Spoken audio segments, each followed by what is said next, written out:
Imagine this. It's 2 a.m., you are broke, your child is sick, and you are holding a burner phone with 1% battery left.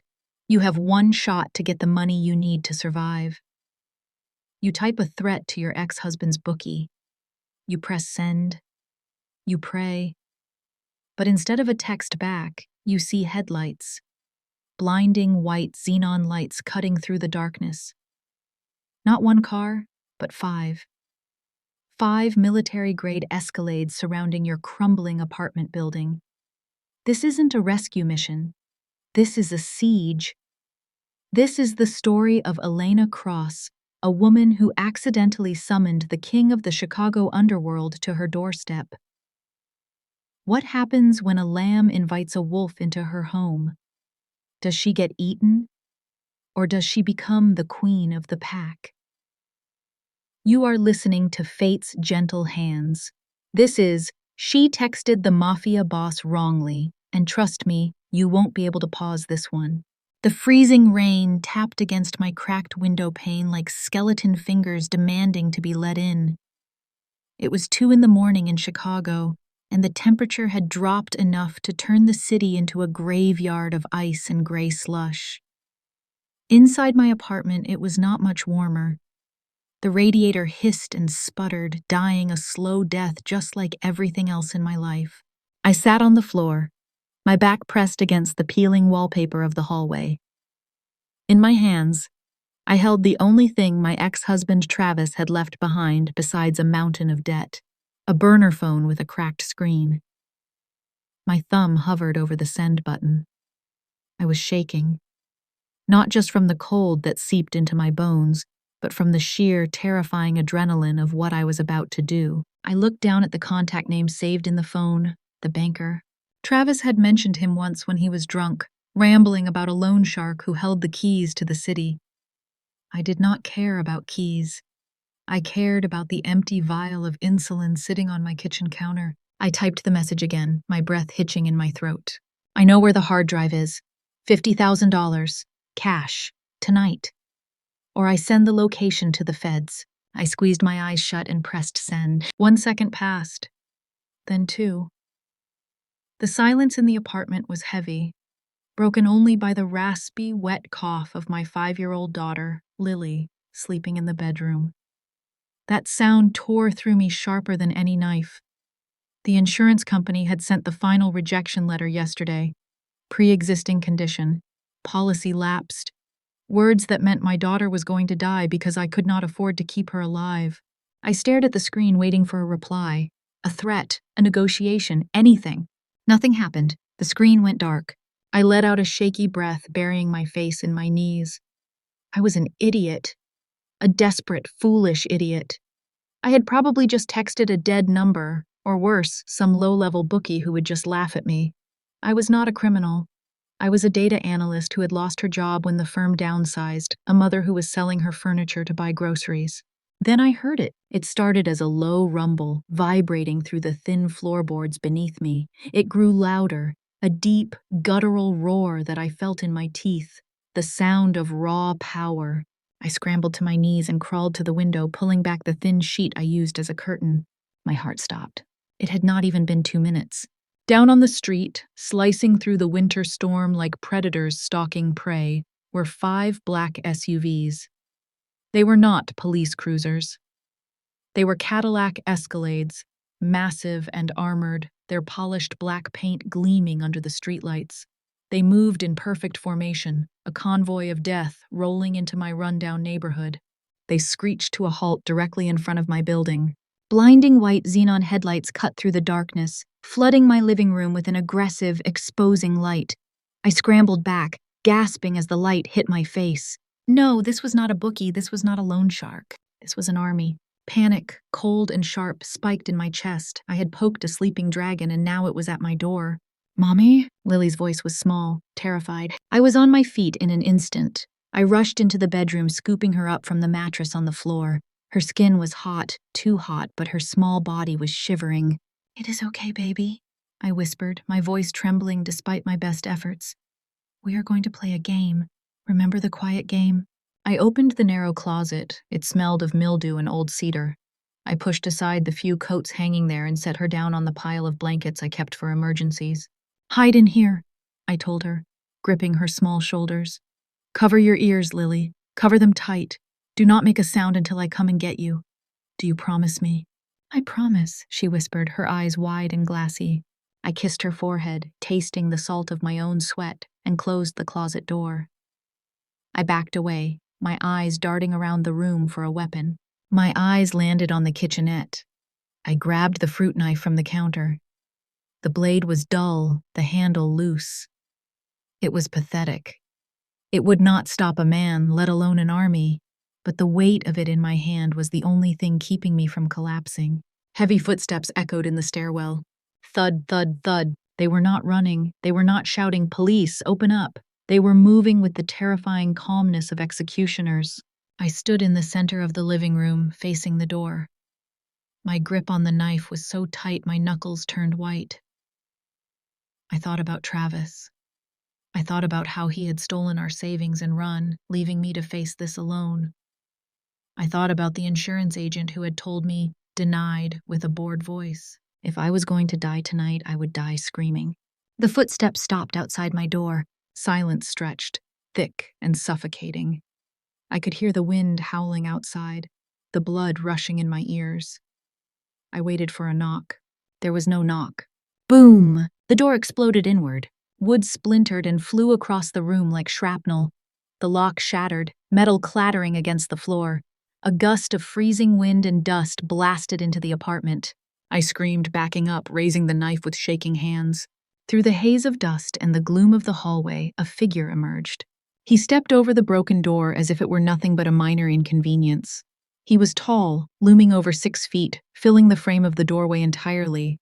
He wore a suit that probably cost more than my entire life's earnings, charcoal gray, tailored to perfection, hugging broad shoulders that looked capable of carrying the weight of the world or crushing it. He did not have a gun in his hand. He did not need one. His presence alone was a weapon. It radiated off him in waves, a cold, dark authority that sucked the air out of the room. He smelled of rain, expensive leather, and something metallic, like blood washed away by whiskey. He stepped into the light of the street lamps filtering through the window.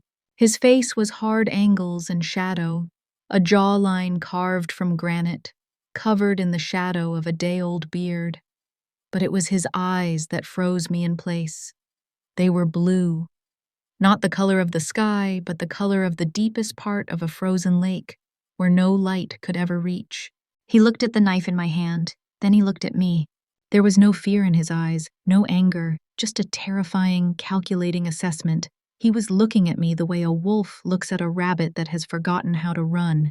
He took another step forward. The floorboards groaned under his weight. "You have exactly 10 seconds, he said. His voice was a low rumble, smooth and dark, like velvet wrapped around a razor blade. "Drop the knife, Elena." He knew my name. My arm wavered. The terror was overwhelming, drowning out every instinct I had except one. Do not let him near the closet. He took another step. He was close now. Too close. I could see the snowflakes melting on the shoulders of his wool coat. I could see the pulse beating steadily in his neck, calm and rhythmic, while mine fluttered like a dying bird. He stopped just inches from the tip of my pathetic knife. He did not even blink.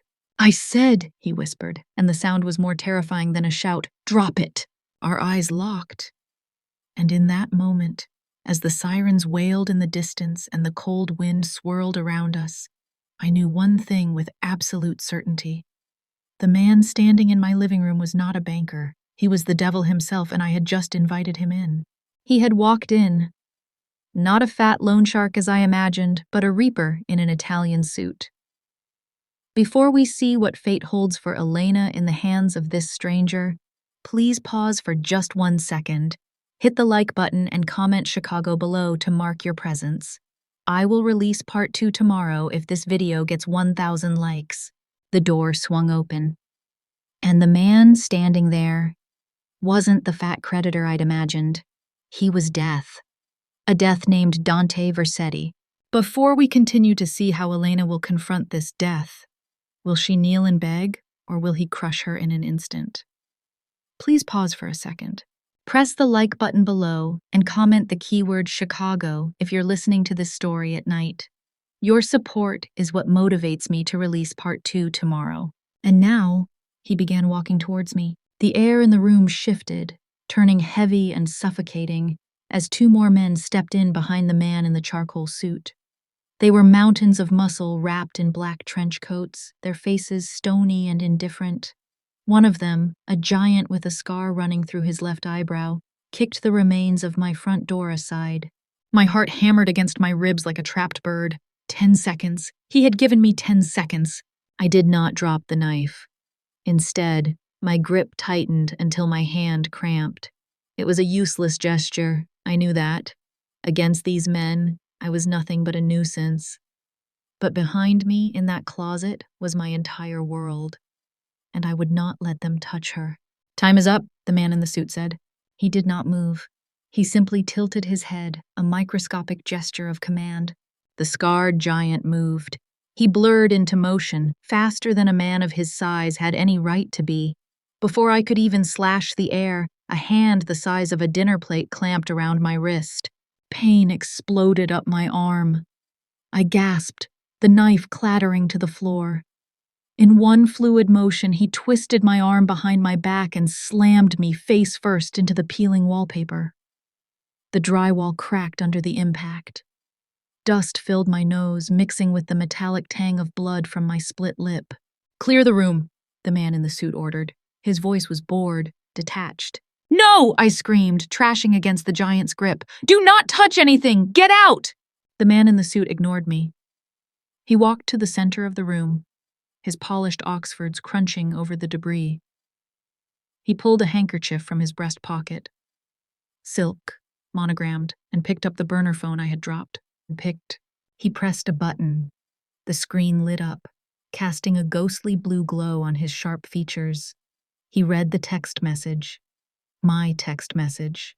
He turned to me, holding the phone up. His blue eyes were devoid of humanity. "Where is it?" he asked softly. I do not have it," I stammered. The wind knocked out of me. "I was bluffing, I swear." He stepped closer. The smell of expensive cologne and cold winter air overwhelmed me.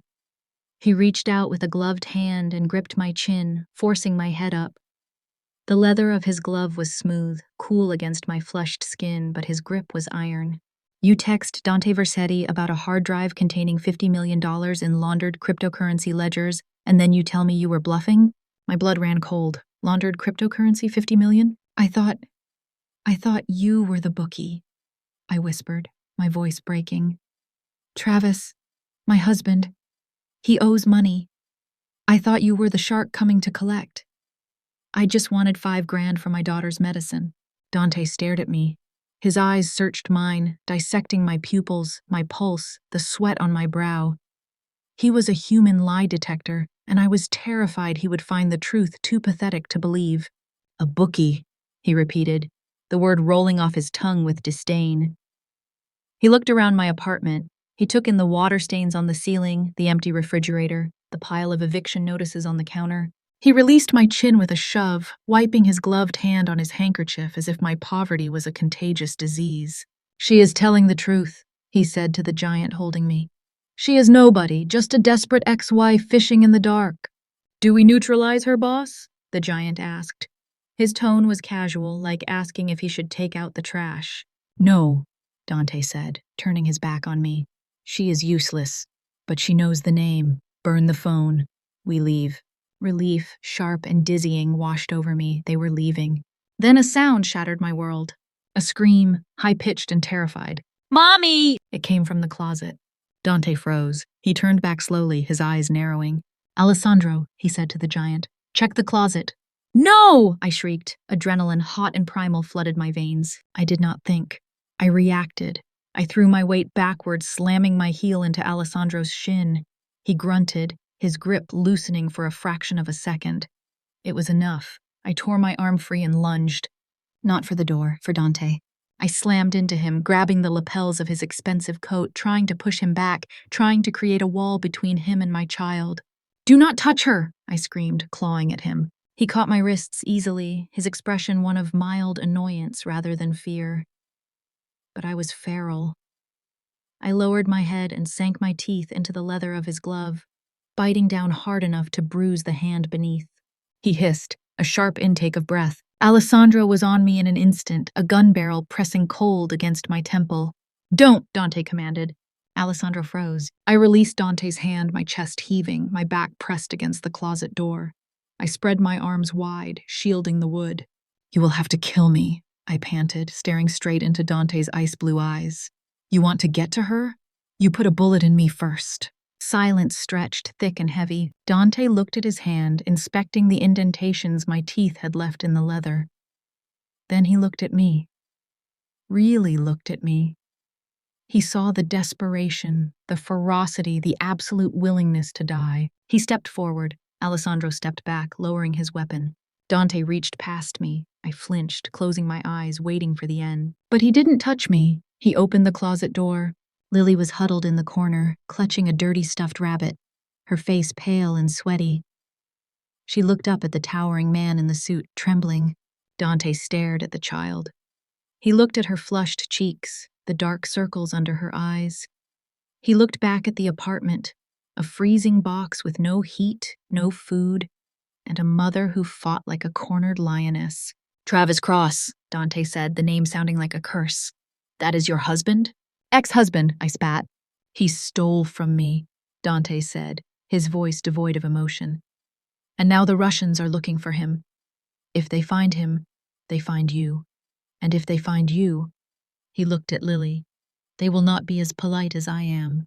"Polite?" I laughed, a hysterical, jagged sound. "You kicked down my door." "I am giving you a choice, Elena," he said. "Stay here and wait for the Russians to skin you alive to get to Travis, or come with me." "Why would you help us?" I asked, my suspicion warring with my fear. "I am not helping you," Dante corrected, buttoning his coat. "You are the only leverage I have against Travis. If he cares about his daughter, he will come out of hiding for her. If he doesn't, well, at least I will have the pleasure of watching his world burn."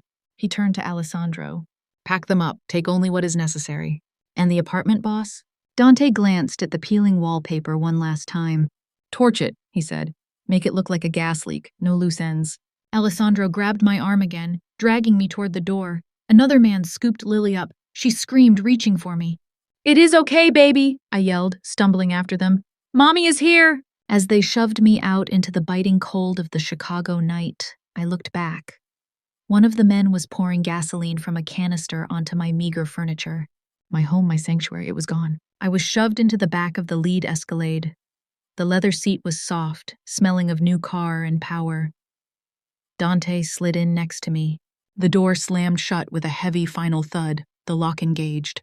I was trapped, sitting next to the monster who had just ordered my life to be incinerated. The interior of the Rolls-Royce SUV was a different universe. It was silent, hermetically sealed against the storm raging outside. The seats were heated, the leather supple beneath my freezing fingers. But the warmth did not reach me. I was shivering violently, my wet clothes clinging to my skin. Lily was in my lap, her head resting against my chest. She was burning up. Dante sat on the other side of the seat, typing on a sleek smartphone. He did not look at me. He did not acknowledge the fact that I was dripping rainwater onto his pristine upholstery. "Where are you taking us?" I asked, my voice hoarse. "Somewhere safe," he replied without looking up. "Safe for who?" I countered. "You or us?" "For my investment," he said coldly. Suddenly, Lily's body went rigid in my arms. Her eyes rolled back in her head and she began to convulse. "Lily!" I screamed, shaking her gently. "No, no, no, not now!" It was a seizure. Hypoglycemia. She had gone too long without food, without insulin regulation. "Stop the car!" I yelled at the driver, grabbing the partition glass. "Stop the car! She is seizing!" The driver did not flinch. He kept his eyes on the road, the speedometer reading 80 miles per hour on the slick highway. I turned to Dante, grabbing his arm. I didn't care about his suit. I didn't care that he was a killer. "She needs sugar," I begged, tears streaming down my face. "Glucagon, insulin, anything, please. She is going to die, please." Dante looked at my hand on his sleeve, then at Lily's convulsing form. His expression shifted. The mask of indifference cracked, revealing something sharp and calculating underneath. He tapped the partition. Vincent, pharmacy, now. Then he pulled a phone from his pocket and dialed. Eris, he barked. Penthouse, 5 minutes, pediatric diabetic kit, severe hypoglycemia, seizure protocol, do not be late. He hung up and looked at me. Hold her head, keep her airway open. His voice was a command, snapping me out of my panic. I did as he said, cradling Lily's head. The convoy swerved, tires screeching as they exited the highway. They ignored red lights, blocking intersections with the sheer bulk of the armored vehicles. We pulled up to a 24-hour pharmacy. Alessandro jumped out of the trailing vehicle before it even fully stopped. He smashed the glass door of the pharmacy with the butt of his gun and disappeared inside. 30 seconds later, he was back, handing a bag through the window to Dante. Dante tore it open, glucose gel. Do it, he said, handing it to me.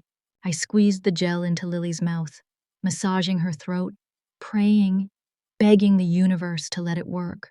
Slowly, agonizingly, the convulsions stopped. Lily went limp, her breathing shallow but steady. I slumped back against the seat, pulling her close, burying my face in her damp hair. I sobbed, a raw, ugly sound that I couldn't hold back. Dante watched me. He did not offer comfort. He did not look away. He handed me a bottle of water from the car's console. Clean yourself up, he said. You look like a wreck. It was not kindness, it was an order, but I took the water. 10 minutes later, the car descended into an underground parking garage. We were ushered into a private elevator that moved so fast my ears popped. When the doors opened, I stepped out into a world I had only seen in magazines.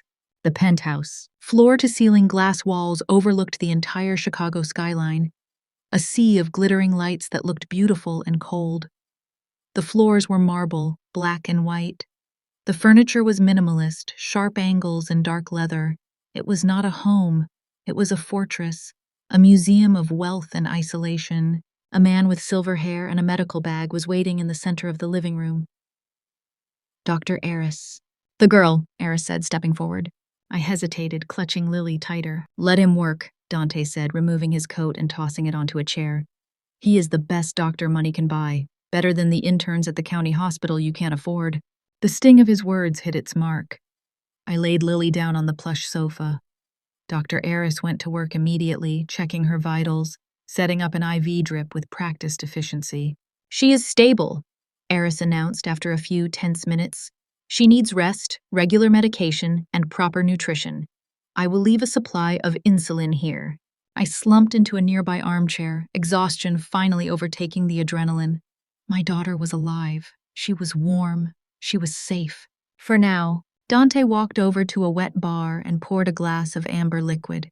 He took a sip, then turned to me.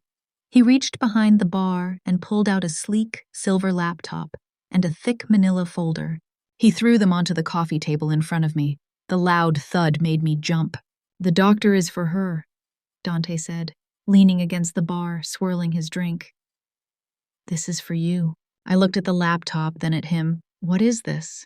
You said you were a data analyst, Dante said. His voice dropped an octave, becoming dangerous again. So analyze. He pointed a finger at the computer.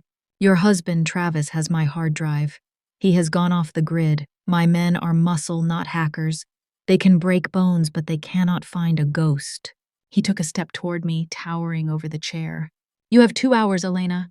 Find him. Find Travis before the Russians do. Because if Vadim finds him first, he gets the drive and he gets the encryption keys. He leaned down, his face inches from mine. I could smell the whiskey on his breath. And if Vadim gets the keys, I lose $50 million. And if I lose $50 million... His eyes flickered to Lily sleeping on the sofa. I stopped paying for the doctor. The threat hung in the air, heavy and absolute. I looked at my daughter, then I looked at the laptop. I sat up straight, wiping the last tear from my cheek. I pulled the computer toward me and opened it. I need his social security number, I said, my voice steady for the first time that night. And the list of his known associates. Dante smiled. It was a terrifying, shark-like smile. Get to work. The only sound in the massive penthouse was the rhythmic clicking of my fingers against the keyboard. 1 hour and 45 minutes. That was how long I had been typing. My eyes burned. My head throbbed. But my fingers flew. I was in my element. I wasn't the scared single mother here. I was the top analyst at my old firm. I was the woman who could find patterns in chaos. Dante sat across from me in a wingback leather chair, watching me. He hadn't moved. He hadn't spoken. He just watched, nursing his second glass of whiskey, his gaze intense enough to burn a hole through the screen. He is not using his credit cards, I muttered, mostly to myself. He threw his phone away 3 days ago. But Travis is a creature of habit. Habits get people killed, Dante commented dryly. I ignored him. He is an addict, Dante, not just gambling. He is addicted to the noise, the action. He wouldn't go to a cabin in the woods. He would go somewhere he feels lucky. I pulled up a string of transactions from a shadow banking account I had found buried in Travis's email drafts. Here, I pointed at the screen. 3 small transfers, $20 each, to a generic LLC. Dante stood up and walked behind my chair. He leaned over, one hand resting on the back of my seat, the other on the table. He was boxing me in. His chest brushed against my shoulder. The heat radiating from him was distracting, terrifying, and confusing all at once. A shell company, he said, his voice rumbling near my ear. Not just a shell, I said, suppressing a shiver. Look at the timestamp. Every day at 4:00 p.m. That's when the races start at the tracks in Florida. But he's not in Florida. I typed a command script tracing the IP address of the transfers. He's using a VPN, I explained, but it's a cheap one. I can bypass it. I hit enter. A map of Chicago popped up. A red dot blinked in the industrial district near the docks. The old meatpacking warehouse on 4th Street, I said. He worked security there for a month last year. He knows the layout. Dante stared at the map. Then he looked at me. There was something new in his eyes. Respect? Or maybe just the satisfaction of a predator who found a useful tool. Smart, he murmured. Very smart. He thinks he is safe there, I said, leaning back. He probably has a satellite set up for online betting. Dante straightened up, buttoning his suit jacket. Alessandro, he spoke into his earpiece. Get the team. 4th Street warehouse. We have him. He looked down at me. You earned your keep for tonight, Elena. Does that mean we can leave? I asked, hope rising in my chest. No, Dante said. It means you get to sleep in a bed instead of a cell. Before I could argue, the landline phone on the heavy oak desk rang. Dante frowned. Nobody called that line. It was an encrypted line, known only to a handful of people. He walked over and pressed the speaker button. Speak, he commanded. A laugh crackled through the speakers. It was a wet, rasping sound like sandpaper on bone. Dante, my old friend. The voice was thick with a Russian accent, heavy, menacing, and oozing with cruelty. Dante's jaw tightened. Vadim, I hear you are looking for Travis, Vadim said. A slippery little rat, isn't he? I found him, Dante said calmly. Did you? Vadim chuckled. Or did he want to be found? You see, I paid Travis a visit 10 minutes ago at that warehouse. He wasn't there, but he left a gift. My stomach dropped. What are you talking about? Dante asked. He left his primary phone, the one linked to your tracking software. He sent a signal to me. So? So I know where you are, Dante. I know where the girl is, and I know you are not alone. Dante's eyes widened slightly. He looked at the floor-to-ceiling windows. Elena, he said, his voice low and urgent. Get down. What? I asked, confused. Move away from the window, he roared. Vadim's voice crackled again. Look outside, Dante. Smile for the camera. I turned my head toward the glass. Hovering out in the darkness amidst the swirling snow was a small black shape. A drone. Its single red eye blinked at me. Get down, Dante lunged at me. He tackled me off the chair, his heavy body covering mine, pressing me into the plush carpet just as the world exploded. Boom! The drone detonated against the reinforced glass. The window didn't shatter completely. It was bulletproof, but it spiderwebbed with a deafening crack. The force of the blast shook the entire room. Dust and plaster rained down from the ceiling. The alarm system began to wail. Red emergency lights bathed the penthouse in the color of blood. Dante lifted his head, shaking glass dust from his hair. He looked down at me, his body shielding mine from the chaos. His face was inches from mine, his eyes burning with a fury that promised death. He sold us out, Dante growled, his voice vibrating against my chest. Travis led them right to us. He reached into his jacket and pulled out a gun. He checked the chamber and looked at me. Can you shoot? He asked. No, I whispered, trembling. He shoved the gun into my hand. The metal was warm from his body. Learn, he said, fast. The bulletproof glass has cracked. The enemy knows exactly where we are, and Travis, The man who swore to protect me has just sold his wife and daughter to the Russian mob to save his own skin. Dante Vercetti is the only thing standing between Elena and a horrific death. But is he her savior, or just a different kind of monster? Will Dante hand Elena over to Vadim to save his empire?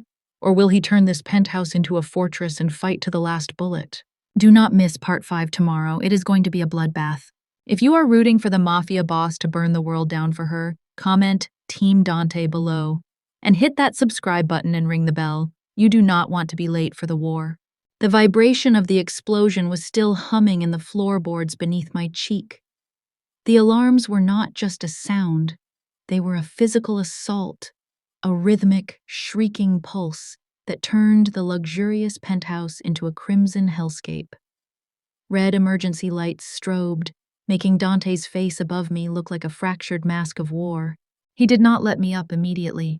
His heavy body pressed me into the carpet, shielding me from the invisible rain of glass dust. I could feel his heart beating against my back, not fast like mine, but heavy, slow, and terrifyingly powerful. It was the heartbeat of a man who had lived in war zones his entire life. "Move," he growled, the word vibrating through his chest into my spine. He hauled me to my feet with a grip that left bruises. He didn't ask if I was okay. There was no time for kindness. Alessandro and 4 other men burst into the room. They were transformed. Gone were the stoic statues in suits. These were soldiers. They wore tactical vests over their dress shirts, holding submachine guns with a casual familiarity that chilled my blood. "Perimeter breached at the south basement access," Alessandro barked, his voice cutting through the wail of the siren. "They are cutting the power." "Get her to the vault," Dante ordered, shoving me toward the massive wall of bookshelves on the far side of the room. I stumbled, my legs feeling like jelly. "Wait, what about the doctor? What about Lily?" "Aris is with her," Dante said, not looking back as he pulled a thick, leather-bound book from the shelf. "The guest wing is isolated. This room is the target." The bookcase groaned and swung inward, revealing a steel door that looked thick enough to stop a tank shell. Dante punched a code into the keypad. The door hissed open.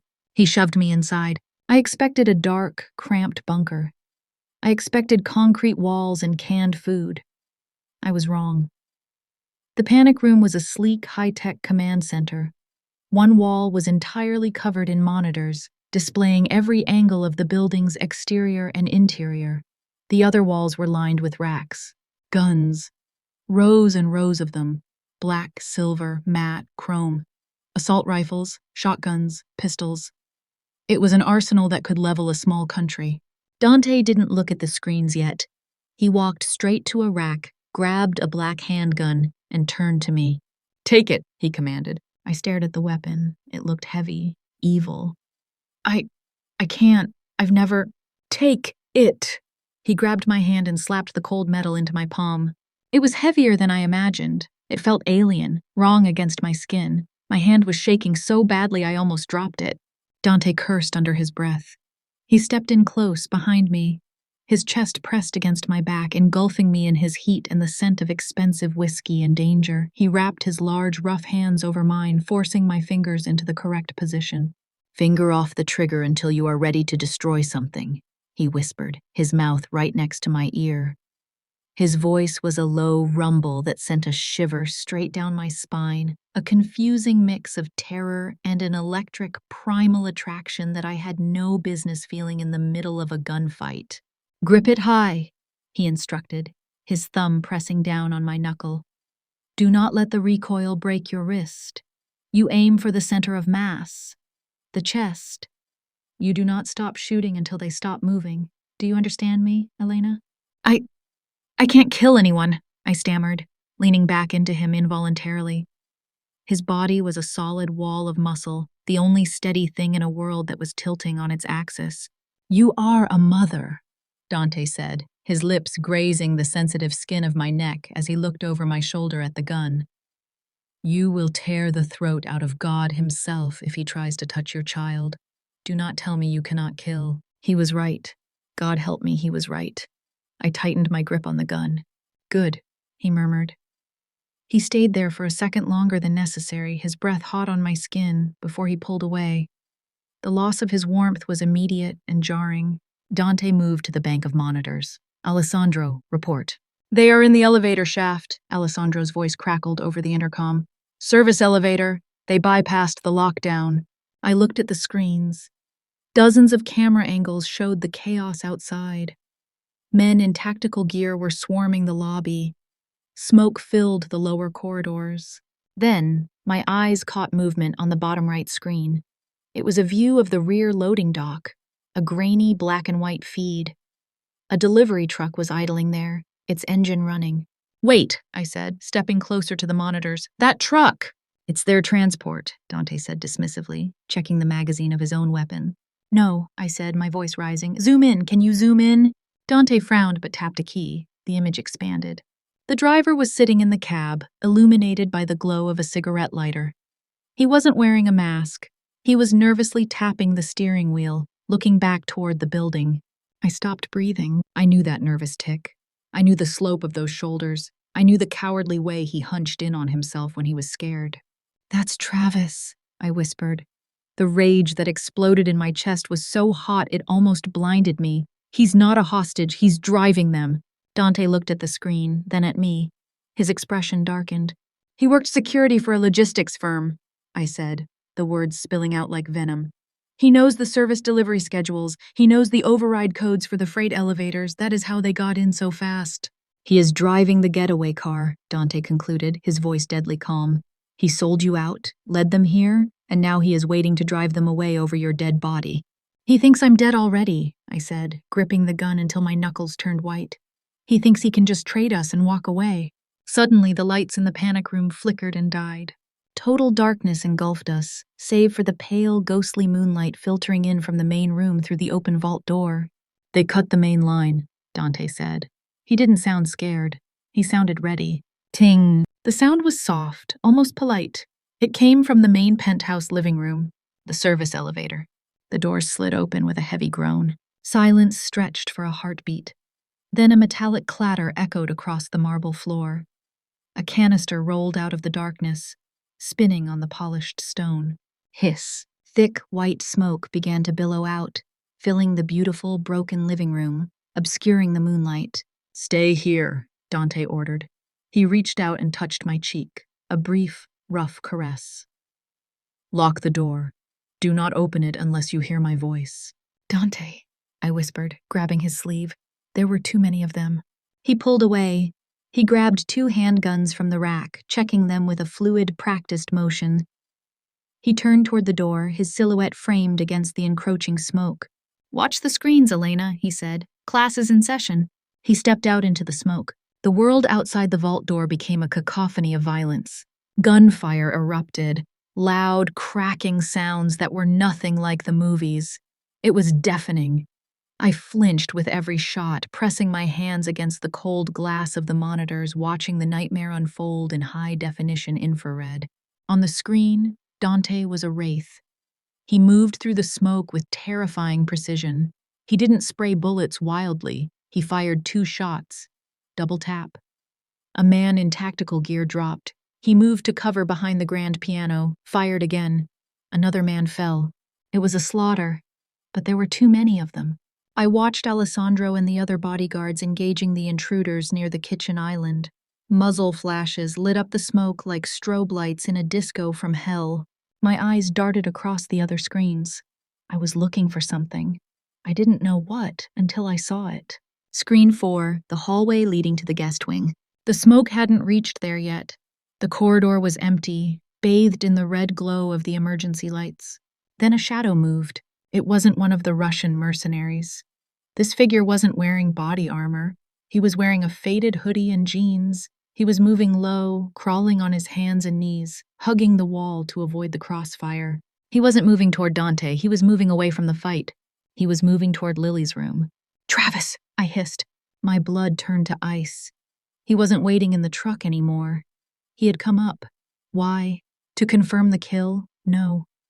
Travis was a coward, but he was a greedy coward. He was coming for Lily. He was going to take her. He was going to use his own daughter as a human shield to guarantee his safe passage out of this war zone he had created. I looked at the main monitor. Dante was pinned down behind the sofa, reloading. He couldn't see the hallway. He didn't know. "Dante!" I screamed, but the steel walls swallowed my voice. I fumbled for the intercom button, but the power cut had scrambled the internal comms. I looked at the gun in my hand. It was heavy, cold. "Finger off the trigger until you are ready to destroy something." I wasn't a soldier. I wasn't a killer. I was a mother. And the monster was heading for my baby. I hit the door release. The heavy steel hissed open. The smell hit me instantly, cordite, burning ozone, and sulfur. The noise was physical, a wall of sound that made my teeth ache. I didn't look at the main room where Dante was fighting. I turned left. I ran into the shadows of the corridor, my bare feet silent on the marble. I reached the corner just as Travis reached the door to Lily's room. "Travis!" I screamed. He spun around, startled. His face was gaunt, his eyes wide and manic. He looked like a rat cornered in a maze. He held a small pistol in his shaking hand. "Elena?" He blinked, as if seeing a ghost. Then a twisted smile broke across his face. "You're alive. Good. That's good." "Get away from that door," I said, raising the gun. My arms shook violently. "Get away from her." "Elena, listen to me," he said, holding up his free hand, stepping toward me. "You don't understand. These people, the Russians, they're going to kill us all. But I made a deal. I can get us out. I just need Lily." "You need a shield," I spat, stepping forward. "You sold us out, Travis. I saw the truck." "I had to," he yelled, his voice cracking. "I owe them money, Elena. Do you know what they do to people who owe them money? I did this for us. If I hand over the girl, they let me go. They wipe the debt." "Hand over the girl?" I repeated, my voice trembling with disbelief. "She is your daughter. She is sick." "She's baggage," Travis snapped, his facade crumbling. "She's always been baggage. The medical bills, the crying, she dragged me down. Now she can finally be useful. She can save my life." He lunged for the doorknob. "No!" I squeezed the trigger. Click. Nothing happened. I hadn't disengaged the safety. Travis heard the click. He laughed, a cruel, ugly sound.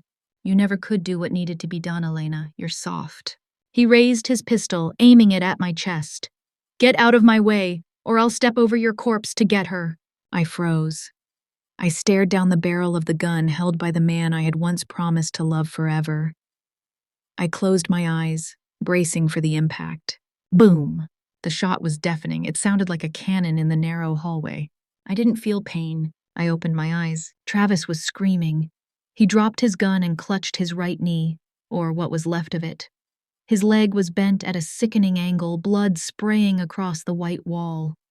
He collapsed to the floor, howling like an animal. I spun around. Dante stood at the end of the hallway. He looked like a demon rising from hell. His suit jacket was gone. His white dress shirt was soaked in blood on the left side, the fabric shredded. Smoke swirled around his legs. His face was streaked with soot and sweat. In his right hand, he held a smoking hand cannon, a large caliber revolver. He didn't look at Travis. He looked at me. "Safety," he rasped, his voice rough with pain and adrenaline. "You forgot the safety." He walked toward us, limping slightly. He stepped over Travis, who was writhing in a pool of his own blood. Dante kicked Travis's gun away, sending it skittering down the hall. "My leg! Oh God, my leg!" Travis shrieked. Dante looked down at him with zero pity. "Be grateful I aim for knees when my shoulder is injured. Usually I aim for the head." Alessandro appeared from the smoke, his face grim. "Room clear. The rest retreated when we took down their commander." "Secure the girl," Dante ordered, leaning heavily against the wall. His face was turning a grayish pale. "And take this trash to the basement." Alessandro grabbed Travis by the collar of his hoodie and dragged him away, leaving a smear of red on the marble. Travis's screams faded as the elevator doors closed. I stood there shaking. The gun was still in my hand. Dante looked at me. He tried to stand straight, but his knees buckled. "Dante!" I dropped the gun and rushed to him, catching him just as he slid down the wall. His skin was burning hot. His shirt was saturated with blood. "I'm fine," he grunted, trying to push me away. "Shut up," I said, my voice thick with tears. "You are not fine." I looked at his shoulder. It was a mess. A bullet had torn through the muscle. "We need a hospital," I said, panic rising again.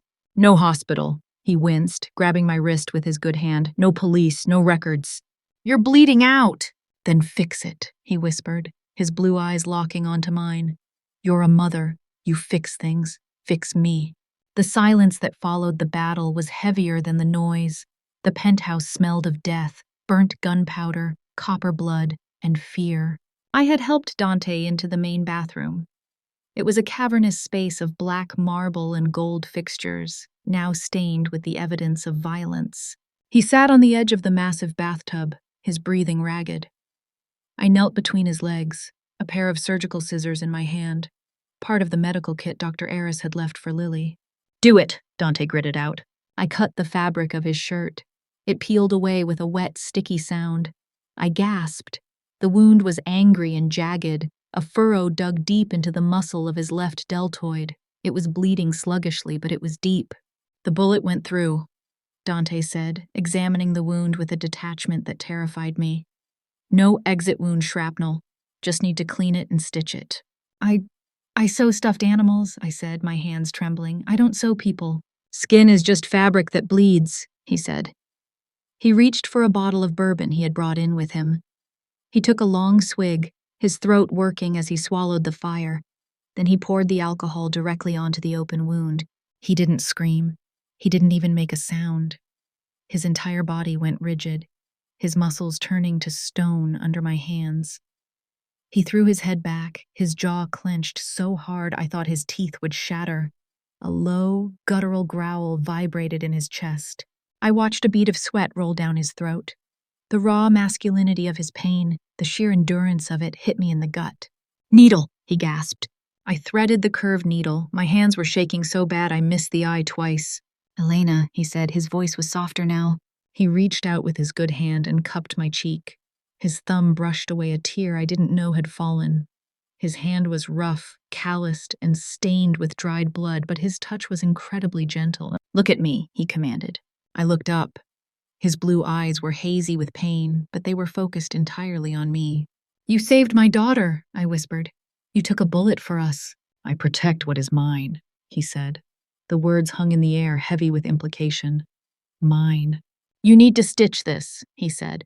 Focus on the breathing. In, out, just like you tell your girl. I nodded. I took a deep breath. I forced my hands to steady. I pierced his skin. He flinched, his thigh muscles flexing against my side.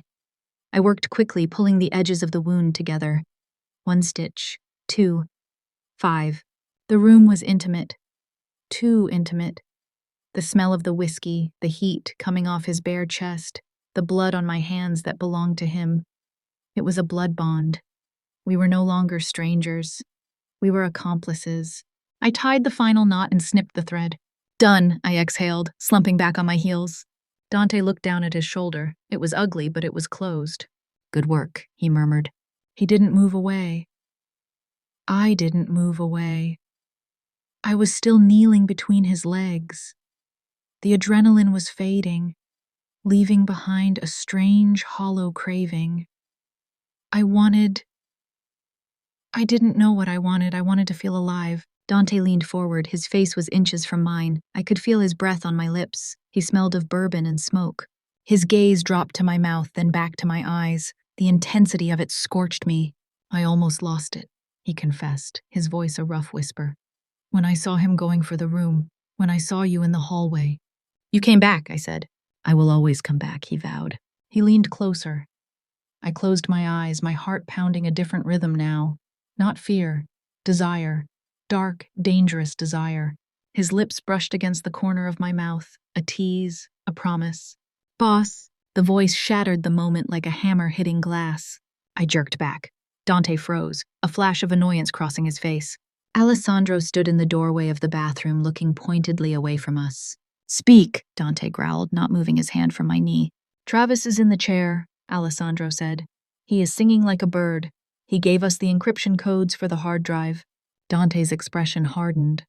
The vulnerable man who needed stitching was gone. The Godfather was back. But, Alessandro hesitated. He says the final layer of security, it's biometric. It needs a voice print and a password. Whose? Dante asked. Hers. Alessandro nodded at me. He set it up under her name years ago as a failsafe. Only Elena can open it. Dante looked at me. The heat in his eyes cooled, replaced by calculation. Get up, he said, standing up and grabbing a fresh towel to wipe the blood from his chest. We are going to the basement. Dante? I asked, feeling the cold return. He paused at the door. This ends tonight, Elena, one way or another. The moment Dante let go of my hand, I felt colder than the blizzard raging outside. The line between savior and mob boss is razor thin, and I think I just cut myself on it. If you are still listening, please help me by commenting the word side by side below. Let me know that you are standing with Elena and me through this brutal journey. Your presence is the only thing keeping us going as we descend into the basement for the final judgment. The elevator ride down to the basement felt like a descent into the throat of a monster. The air grew colder with every floor we passed, the smell of expensive air conditioning replaced by the sterile, chemical scent of bleach and old concrete. Dante did not touch me. He stood near the doors, his injured shoulder stiff, his profile carved from stone. He was giving me space, or perhaps he was assessing whether I would break before we hit the bottom. The doors slid open. The room was soundproofed. I knew that immediately because the silence was absolute, a heavy, suffocating blanket that pressed against my eardrums. In the center of the room, under a harsh halogen light, sat a metal chair, and strapped to that chair was Travis. He looked small. That was my first thought. The man who had loomed over my life with his gambling debts and his shouting matches, the man I had once feared, looked pathetic. His hoodie was torn, his face swollen and purple from where Dante had pistol-whipped him earlier. His knee, the one Dante had shattered, was wrapped in a crude bandage that was already soaked through with dark red blood. When he saw me, his eyes lit up with a desperate manic hope. "Elena," he croaked. His voice was wet. "Elena, baby. Thank God, tell him. Tell him to let me go." I walked closer. My bare feet made no sound on the concrete floor. I stopped 5 feet away from him. I didn't feel fear anymore. I didn't feel love. I looked at him and felt nothing. Just a hollow ache where my memories used to be. "You tried to take her," I said. My voice was flat, dead. "I was trying to save us!" Travis shouted, straining against the zip ties cutting into his wrists. "The Russians, Elena. You don't know what they do. I had a plan. I was going to get Lily, and we were going to leverage her for safe passage. I wouldn't have let them hurt her. I swear on my mother's grave." "You swore on your mother's grave that you would stop gambling," I reminded him softly. "You swore you would pay the insurance premiums. You swore you would protect us." "This is different." He looked past me at Dante, who was leaning against the wall in the shadows, watching us with predator eyes. "Look, I gave you the codes, right? I told you everything. The encryption key is her birthday. It's Lily's birthday. I set it up for her." Dante stepped forward. He held out a sleek black tablet to me. "Enter it," Dante commanded. I took the tablet. The screen asked for a biometric voice print and a passcode. "My voice," I said. "My name is Elena Cross." "Access granted." The screen flashed green. The data, the $50 million in ledger files, scrolled down the screen. "See?" Travis sobbed, tears streaming down his bruised face. "I did it for you, Elena. I kept it safe under your name.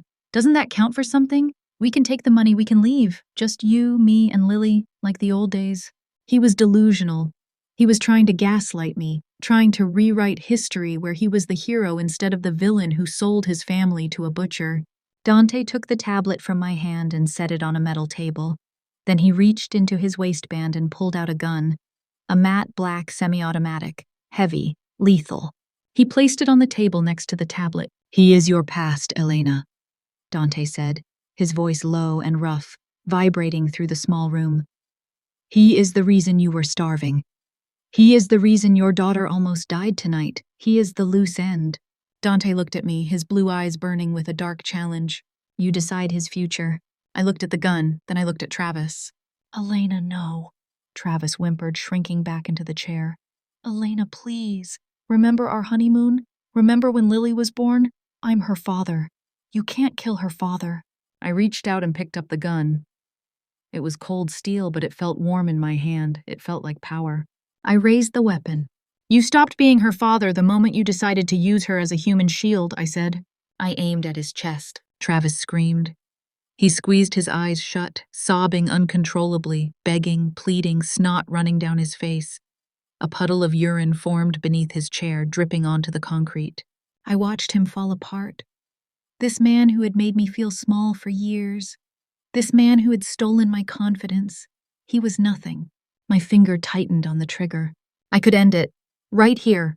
One pull and the nightmare of Travis Cross would be over forever. But then I saw Lily's face in my mind. I saw her innocence. If I killed him, really killed him, I would cross a line I could never come back from. I would be a murderer. I would be just like the men standing in the shadows. I shifted my aim just a fraction. Bang! The sound was deafening in the small room. Travis shrieked, thrashing in the chair, but he wasn't dead. I had fired into the concrete floor exactly 1 inch from his good foot. The bullet fragment ricocheted, slicing his shoe but leaving him alive. The silence that followed was ringing in my ears. I engaged the safety and set the gun back on the table. "I am not killing you," I said, my voice steady and cold as ice. "Not because you deserve to live, but because I refuse to let Lily's mother become a monster for a piece of trash like you." I turned my back on him. "But as far as I am concerned," I said, walking toward the elevator, "you are already dead." I stopped next to Dante. He was watching me with an expression I couldn't read. Something between surprise and deep, burning admiration. "He is all yours," I whispered to Dante. "Do whatever you do with trash." I stepped into the elevator and hit the button for the penthouse. As the doors closed, I saw Dante pick up the gun. He didn't look at Travis. He was still looking at me. The sun was blinding when I woke up. I was in a bed that felt like a cloud, wrapped in sheets of Egyptian cotton that smelled of lavender. For a moment, I forgot where I was. Then the memories of the night before, the smoke, the blood, the gunshot in the basement, came rushing back. I sat up. The room was unfamiliar. It was a guest suite, luxurious and impersonal. My clothes from the night before were gone. In their place, sitting on a velvet armchair, was a set of clean clothes: jeans, a cashmere sweater, a warm coat, and a suitcase. A suitcase. My heart sank. I got dressed quickly and walked out into the main living area. The penthouse was clean. The broken glass had been swept away. The smell of smoke was faint, masked by the scent of fresh coffee. Dante was standing by the cracked window, looking out at the city. He wore a fresh suit, black on black. His left arm was in a sling. He didn't turn around when I entered. "The car is waiting downstairs," he said. His voice was distant, professional. I stopped. "What?" "Travis has been handled," Dante said. He turned to face me. His face was a mask. "The Russians have retreated. Vadim knows I have the drive. He won't touch you now. It would provoke a war he cannot afford." He gestured to the table. A thick manila envelope sat there. "New identities for you and Lily, passports, a bank account with enough money to start over anywhere you want. A house has been purchased in your name in Oregon. It is quiet there, safe." I stared at the envelope. It was everything I had wanted yesterday morning. Freedom, safety, money. So why did it feel like he was handing me a death sentence? "You are kicking us out?" I asked, my voice trembling slightly. "I am setting you free," Dante corrected. He walked over to me, stopping just outside of touching distance. The air between us crackled with electricity, with the memory of his lips almost touching mine in the bathroom. "You do not belong in this world, Elena. You saw the blood. You saw the violence. You are a mother. Go be a mother." "And you?" I asked. "What about you?" "I stay in the dark," he said softly, "where I belong." He looked at me one last time, his blue eyes searing into mine, memorizing my face. Then he stepped back, the wall going up again. "Alessandro will drive you. Goodbye, Elena." He turned his back on me. I grabbed the envelope. I grabbed the suitcase. I walked to the elevator with my head held high, fighting back the tears that threatened to spill. I had my freedom. But as the elevator descended, taking me away from the monster in the penthouse, I realized something terrifying. I didn't want to be free. The house in Oregon was beautiful. It was a craftsman bungalow with a wraparound porch, nestled in a quiet neighborhood where the loudest sound was the wind in the pine trees. It had been 7 days. 7 days of peace. 7 days of waking up without fearing an eviction notice. 7 days of watching Lily play in a backyard that didn't smell of exhaust fumes, and I was miserable. I walked down the aisle of the local organic grocery store, pushing a cart filled with healthy food. The music playing over the speakers was cheerful. The people around me smiled. I looked at a man standing near the dairy section.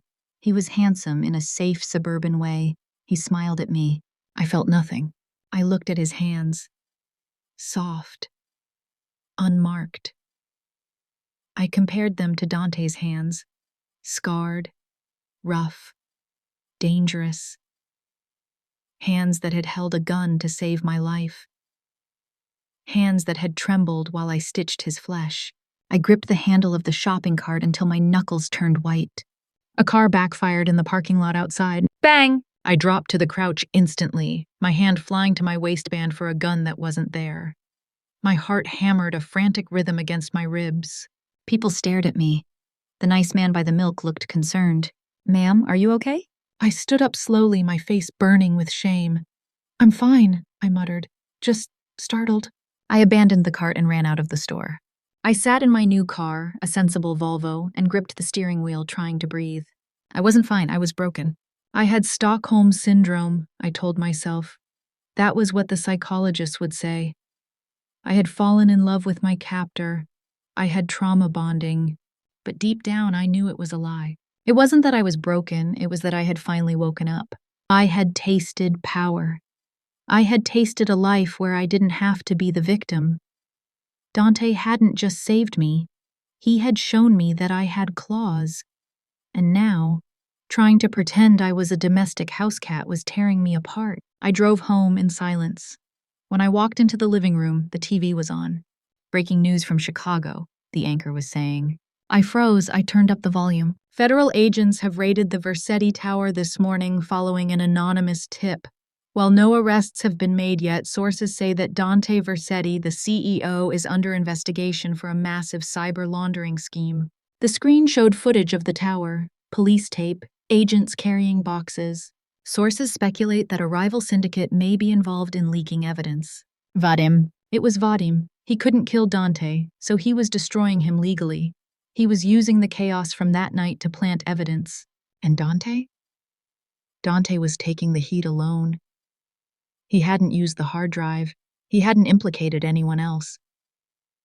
He was standing in the fire, letting it burn him, to keep his promise to me, to keep my name out of it. I looked at the thick envelope on the coffee table.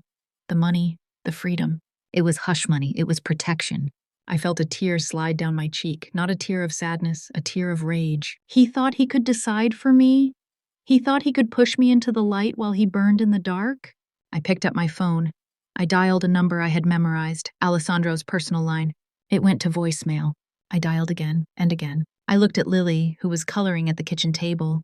She looked happy, safe. "Lily, baby," I said, my voice steady. "How would you like to stay with Grandma Rose for a few days? Mommy has to go on a trip." "Is it for work?" she asked. "Yes," I smiled, a dangerous, sharp smile that felt like Dante's. "I have unfinished business." I went to my bedroom. I didn't pack jeans. I didn't pack sweaters. I opened the back of the closet where I had hidden the one purchase I had made that wasn't practical. A dress, black silk, backless, a weapon made of fabric. I pulled out the red lipstick I hadn't worn since before Travis ruined my life. I looked in the mirror. The scared girl from the apartment was gone. The woman looking back at me had eyes like frozen steel. I wasn't a victim anymore. I was a survivor. And I was going to get my monster. The club was called Purgatory. It was an underground fortress in the heart of Chicago, the kind of place that didn't have a sign, just a heavy steel door and a bouncer who looked like he ate concrete for breakfast. It was midnight. The bass from the music inside thrummed against the pavement, a heartbeat of sin and excess. I walked up to the velvet rope. I was wearing the black silk dress under a trench coat. My heels clicked sharply on the wet pavement. I wore the red lipstick like war paint. The bouncer stepped in front of me, crossing his massive arms. "Private party, sweetheart. Name's not on the list. You don't get in." I didn't flinch. I didn't blink. I looked him dead in the eye. "Tell Alessandro that Elena is here," I said. My voice wasn't loud, but it cut through the noise of the street. The bouncer hesitated. He looked at me, really looked at me. He saw something in my stance, the arrogance, the lack of fear. He touched his earpiece. He muttered something. A moment later, the heavy door opened. Alessandro stepped out. He looked tired. His suit was rumpled. When he saw me, his jaw practically hit the floor. "Elena?" he whispered. "What are you doing here? If the boss sees you—" "Get out of my way, Alessandro," I said, stepping past him. He didn't stop me. He actually stepped aside, a flicker of a smile touching his lips. I walked into the club. The sensory overload was immediate. Strobe lights. The smell of expensive sweat, perfume, and illegal substances. The music was deafening, a tribal rhythm that vibrated in my bones. I scanned the room. I knew where he would be. The VIP section, the balcony overlooking the chaos. I walked up the stairs. Security guards moved to intercept me, but Alessandro waved them off. I was Moses parting the Red Sea. I reached the top. There was a booth in the darkest corner, shadowed by velvet curtains. Dante was sitting there alone. He looked terrible. Beautiful, but terrible. His tie was undone. He held a glass of whiskey loosely in his hand. He looked like a king watching his kingdom crumble into ash. He looked lonely. I walked right up to the table. He sensed me before he saw me. His body tensed. His hand moved toward the inside of his jacket, a reflex. Then he looked up. The glass slipped from his fingers. It hit the table with a dull thud, spilling amber liquid over the polished wood. "Elena," he breathed. It wasn't a question, it was a prayer. "You're supposed to be in Oregon." I reached into my purse. I pulled out the thick envelope of money he had given me. I threw it onto the table. It landed in the puddle of whiskey. "I don't want your severance package," I said, my voice cutting through the music. Dante stood up. He towered over me, his presence overwhelming. "You don't understand what is happening. The feds!" "The feds are chasing a ghost trail that Vadim set up," I interrupted. "They are looking for a transfer to a Cayman account ending in 459. Dante froze. His eyes narrowed. "How do you know that?" "Because I spent the last week doing what I do best," I said, stepping closer, invading his personal space. "I hacked Vadim. I found the digital trail he planted. And I found the back door to his own servers." I placed a small USB drive on the table next to the soggy money. "That drive contains the proof that the evidence against you was fabricated. It also contains the coordinates of Vadim's current location in Moscow and his financial records." Dante stared at the drive. Then he looked at me. The shock in his eyes was replaced by a slow, burning heat. "Why?" he asked. "You were free." "Freedom is overrated," I said. "It's boring, and it's lonely." I took another step. My chest brushed against his. I looked up into those ice-blue eyes and saw the fire raging beneath them. "I'm not here for a handout, Dante. I am here to apply for a job." "What job?" he rasped, his hand twitching by his side, fighting the urge to touch me. "Strategic advisor," I whispered. I reached up and ran my hand down the lapel of his jacket, resting my palm over his heart. It was hammering. "And partner." "Partner?" he repeated, in every sense of the word. Dante let out a ragged breath. "Elena, if you step across this line, there is no going back. You become part of this life. You become a target."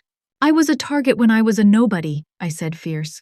"At least here I am a target with a gun." He stared at me for a long heartbeat. Then he smiled.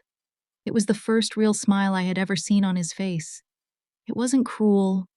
It wasn't calculating. It was victorious. He grabbed my waist and pulled me flush against him. He sat back down on the leather banquette, pulling me down onto his lap. The sensation of being claimed was absolute. "You are insane," he murmured against my lips. "I learned from the best," I replied. He kissed me. It wasn't a gentle kiss. It was a collision. It was possession. It tasted of whiskey and violence and forever. He kissed me like he wanted to devour me, like I was the only air in a room full of smoke.